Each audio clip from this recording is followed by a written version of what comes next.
Ladies and gentlemen, we'll continue the discussions here at the Delphi Economic Forum with a discussion with Robert Kagan. He's a senior fellow at Brookings, a very well-known personality in the US and across the world. His thoughts, articles, ideas are widely read, and I would dare to say he's one of the influential voices in the US. He has advised both Republican and Democrat politicians, presidents and members of Congress and others, which says something about his intellectual level and influence. Before we move into the discussion, let me point out that Mr. Kagan is married, and of course that's his personal thing, but he is married with somebody who is a member of the State Department. She is the number 3 at the State Department, Under Secretary of State, Victoria Nuland, a well-known personality in Greece also, because she was involved in the past, and I'm sure she will be involved in the future with issues that concern us. I just wanted to point out that his thoughts are, whatever he tells us today will be his thoughts and not the administration's policy. So I welcome Robert Kagan. And let me start actually with the issue of the day, in a way. What's happening in the Middle East, in Jerusalem? What's your thinking about it? How should the West or the world respond? The Biden administration, the European Union? Should we be concerned about spillovers, things getting out of control?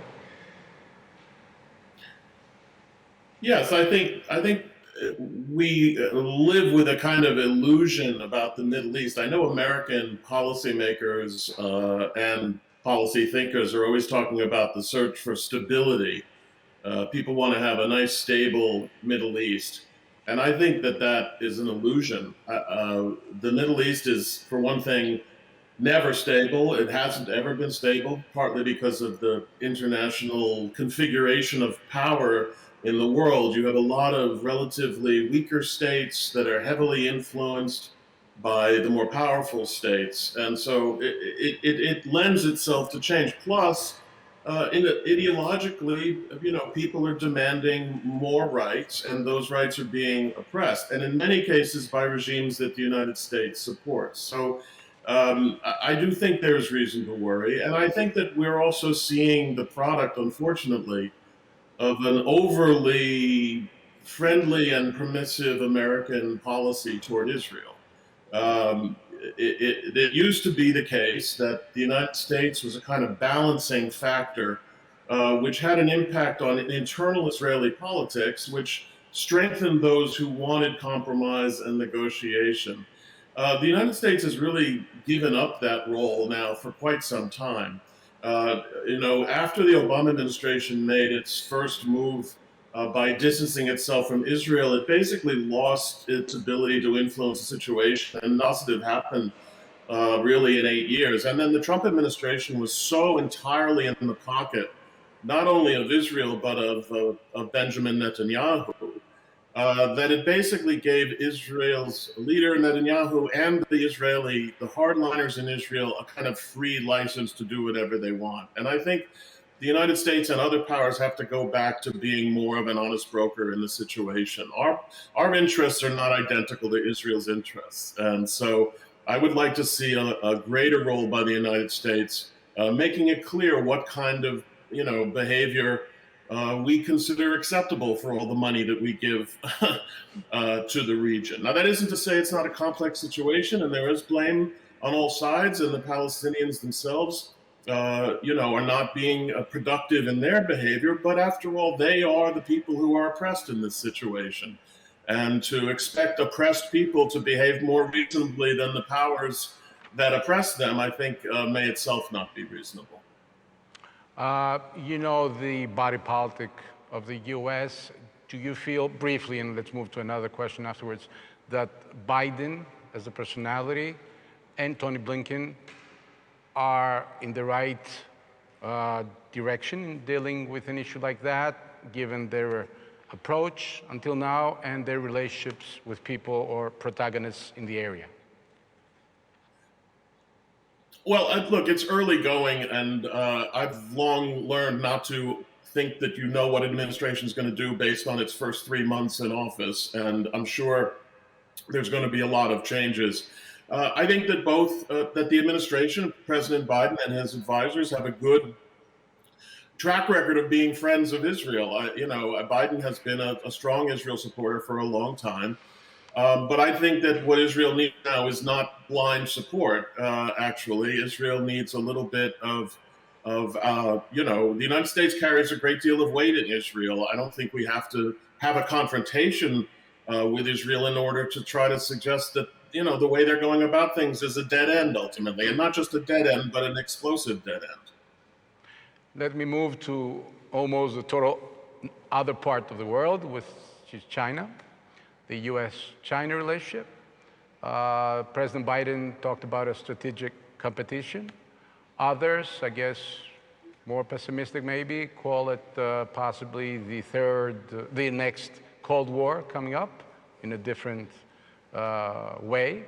What's your thoughts, and how should the US approach this slowly becoming the second superpower? Economically, at least, it is there, up there.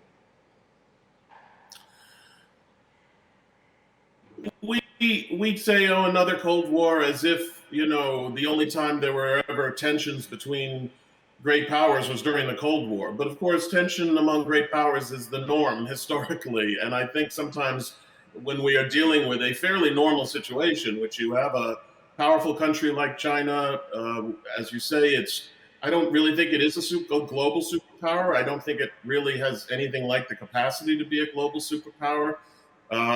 But it does have enormous wealth and a history that it's trying to overcome.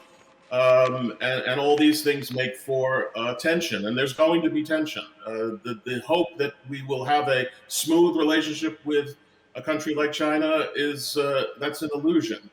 However, I think the situation is actually quite manageable. And I think that we in Europe and the United States, I think, overstate China's power and global influence. And a lot of their influence comes from our own failures.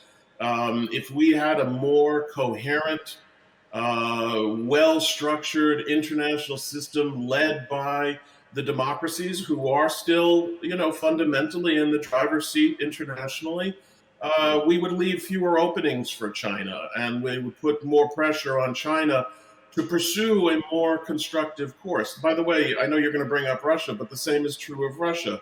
Russia doesn't really pose a threat to a coherent Europe transatlantic relationship. It's when Europe and the United States together and collectively are in a state of incoherence and self-doubt and lacking self-confidence that these provide opportunities for both Russia and China. So I think that we can manage the situation. I don't think war is inevitable, but it does require effective deterrence and constant management of all the various elements of the international system, which I think we've been lacking. The United States has certainly been lacking in that effort over the past few years.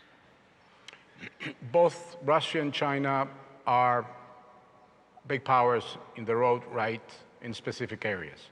Is it a smart policy for the U.S. to confront both? Shouldn't, might be playing devil's advocate here. Let's say tried at least have a rapprochement with Russia, maybe, to minimize, the difficulty of dealing with both. There was a period when there was a NATO-Russia Council, a much better relationship a few years back. Of course, events change things, but I'm just wondering if it's for Washington's policy wise, is it wise to have both fronts open? What you're saying is not even a devil's advocate position. I would say it's probably almost a majority position in the American foreign policy community. I think it's the sage wisdom of Henry Kissinger that you shouldn't be picking a fight with both of these powers at the same time. I will play devil's advocate and say I don't agree with that.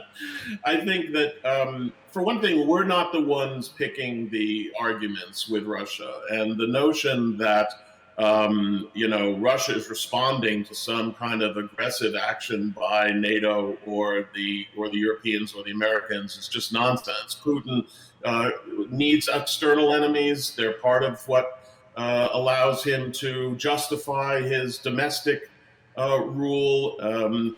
I think for a variety of historical reasons, Russia's identity is somehow not being, one of the sort of international liberal order and equal to everybody else. They see themselves as being in a larger category than that, a more important category than that.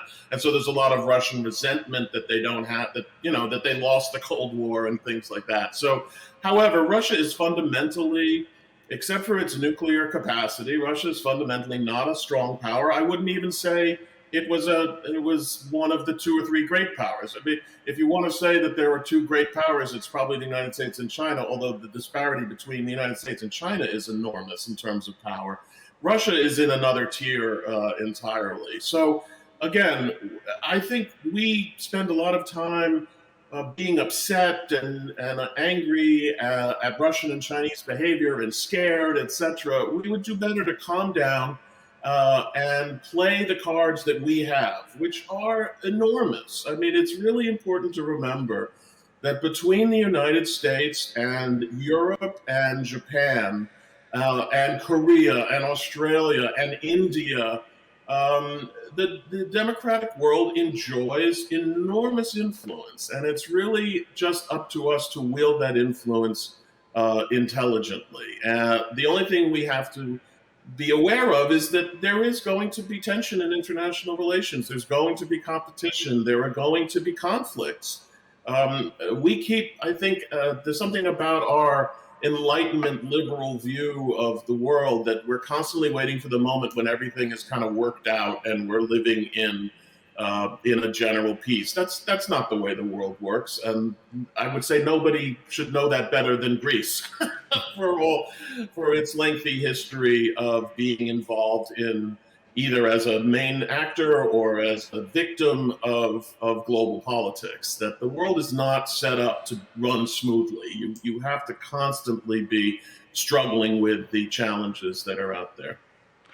Let me ask you about a possibly positive part of this world puzzle, which is the Euro-Atlantic project, which itself has gone through a difficult period during the Trump administration. Now, Biden, of course, it's a whole different ballgame, and I assume we'll see that at the upcoming NATO summit. But still, do you feel there's a new relationship between the US and Europe? Are we moving into a different stage? Not, of course, the tension under Trump, but are the two sides of the Atlantic and the UK leaving the EU moving into a little bit of a different situation there? Yes, I was never that worried about the state of transatlantic relations, but even I have to admit that it was reasonable to worry that because of Trump's, I think, evident hostility to Europe as an entity and to particular European countries and leaders, that there might be enormous damage done to the relationship. But it is heartening to see how quickly that is being patched up and things are returning to a better version of transatlantic relations. Now, having said that, that doesn't mean we don't have a lot of problems. And I think one of the problems is that there's a lot of weakness on both sides at this point. Europe is not at its strongest right now. I think that the British departure from the European Union is a very severe blow both to Britain and to Europe. I think Germany right now is unclear about what direction it wants to go in as a world power. The French have all kinds of difficulties. Macron could be a strong leader, but I think his weakness at home prevents that. And so we're in a period where, and the United States, of course, is coming out of COVID and is a deeply divided society right now. So, if you had to ask me what is the greatest geopolitical challenge we face, to some extent, it's internal. And we need to get lucky and have strong leaders. Actually, one of the great success stories, of course, is Greece. which has, pulled itself out of difficult economic circumstances, with remarkable success. That's the kind of, success that we need. I do think that focusing on the coherence of Europe, focusing on answering people's problems in as best we can, so that because the biggest challenge in Europe right now is from right-wing nationalism. That provides an opportunity for Russia, but the greatest challenge right now is right-wing nationalism, and I think until Europe can get past this, I think, rather dangerous phase, it's going to be difficult. Despite what you're saying, which is true, we have better relations, but the question is, where does that go? Do we actually pull together as a system that is capable of defending itself against the various challenges we face, which are both physical and also spiritual and intellectual and ideological? And last but not least, in our case, the Greeks, your thoughts on Turkey, which is a regional issue and it's a bilateral issue for us, but I dare to say it's becoming more than that, given Erdogan's approach. He's moving away from the West. He's criticizing Israel. He's having a cozy relationship with Russia. What's your thoughts? I will unfortunately ask you to give them in 30 seconds because we are down to the last, just briefly your thoughts. Okay, well, the brief version is that certainly Erdogan is testing the bottom of the relationship with the United States, and I don't think I can remember a time when the United States and Turkey have been more at odds on issues across the board. On the other hand, I must say, in a region that has got so many bad actors, or at least from the American and I think European point of view, potentially dangerous actors like Iran and Russia playing a full game in Northern Africa, throughout the region, in the Eastern Mediterranean, etc., that, we would be better off if we could normalize relations with Turkey, ideally. Now, that need will not come at the expense of Greece, in my opinion. I think Greece's position is secure. The American attitude toward Greece is very secure. So I think we need to begin to strive for some kind of greater normalcy in U.S.-Turkish relations, if Erdogan will permit it. Robert Kagan, thank you very much. I wish we had more time because the discussion with you is always, interesting for so many issues. Thank you very much. And this brings us to the end of this discussion, and we'll move to the next panel.